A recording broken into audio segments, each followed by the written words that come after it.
وعن سهل بن سعد قال قال رسول الله صلى الله عليه وسلم ان العبد ليعمل عمل اهل النار فانه من اهل الجنه ويعمل عمل اهل الجنه فانه من اهل النار وانما الاعمال بالخواتيم متفق علیہ۔ بخاری اور مسلم دونوں۔ اس روایت کا ترجمہ کیا ہے کہ کوئی شخص عمل کرتا ہے جہنمیوں کے سے لیکن حقیقت میں جنت نہیں ہوتا، اور کوئی شخص عمل کرتا ہے جہنمیوں کے سے لیکن حقیقت میں وہ جو ہے وہ جنت میں سے ہوتا ہے۔ عمل اہل جنت کرتا ہے لیکن جہنمی ہوتا ہے۔ اس لیے کہ اعتبار جو ہے نتیجہ ہے وہ آخری وقت کے زندگی کا آخری حصہ کس کیفیت میں ہوتا ہے، فیصلہ کن وہ۔ اب یہ وہی مفہوم ہے جو اس حدیث کا ہے، لیکن یہ اس کا جو سبق ہے جس کو آپ انگریزی میں کہتے ہیں مورل لیسن، ایک کہانی ہم نے پڑھی کہ ابتدا میں میٹرک کے زمانے میں یہ کہانی تھی، اس کہانی کا مورل لیسن سے اخلاقی سبق کیا؟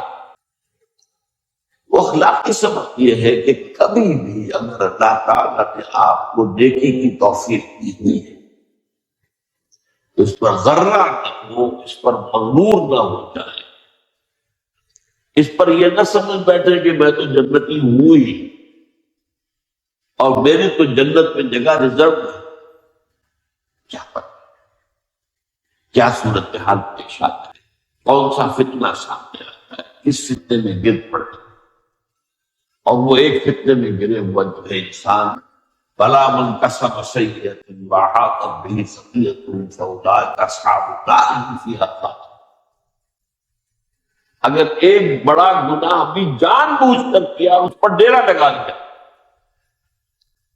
اور اس نے اس کا احاطہ کر لیا، اس کے گناہ، اس کی برائی، تو پھر جہنم میں جائے گا ہمیشہ، اس کا انجام کافروں کا سب جن کے لیے ابدی۔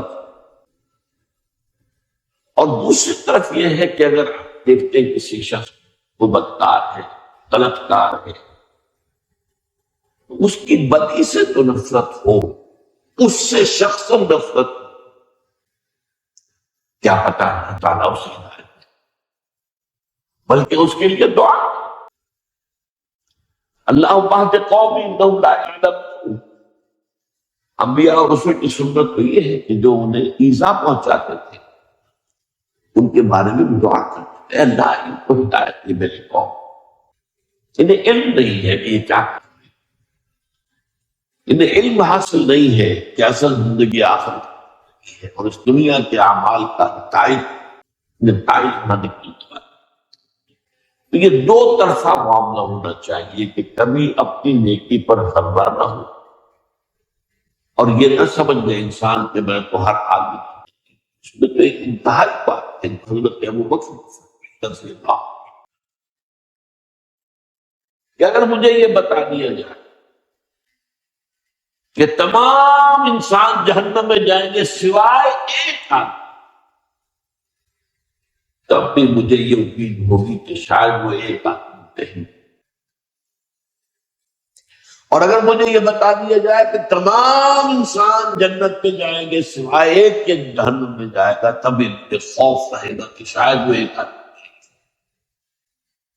اس کو کہتے ہیں اصطلاح میں بین الخوف والرجا۔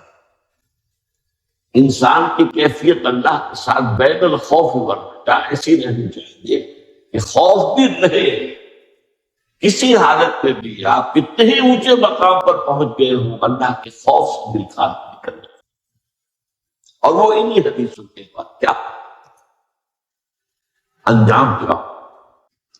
فَإِنَّمَا الْأَعْمَالُ بِالْخَوَاتِيمِ، جو خاتمے کے وقت کی کیفیات ہوتی ہے، اصل میں تو فیصلہ اللہ تعالیٰ کا اس کی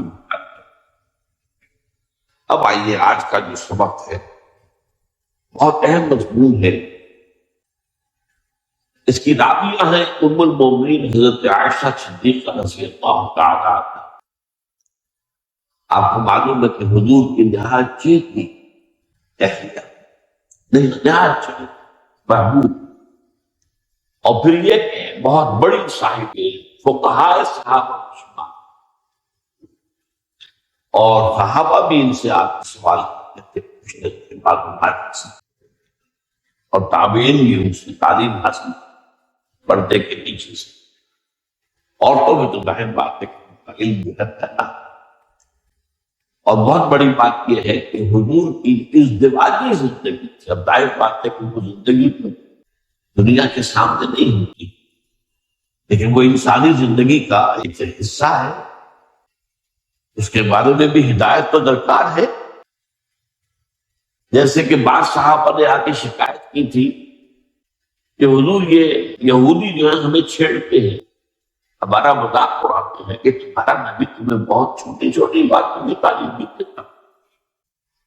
آپ نے فرمایا کہو ہاں، ہمارا نبی تو ہمیں استنجا دینا بھی سکھاتا.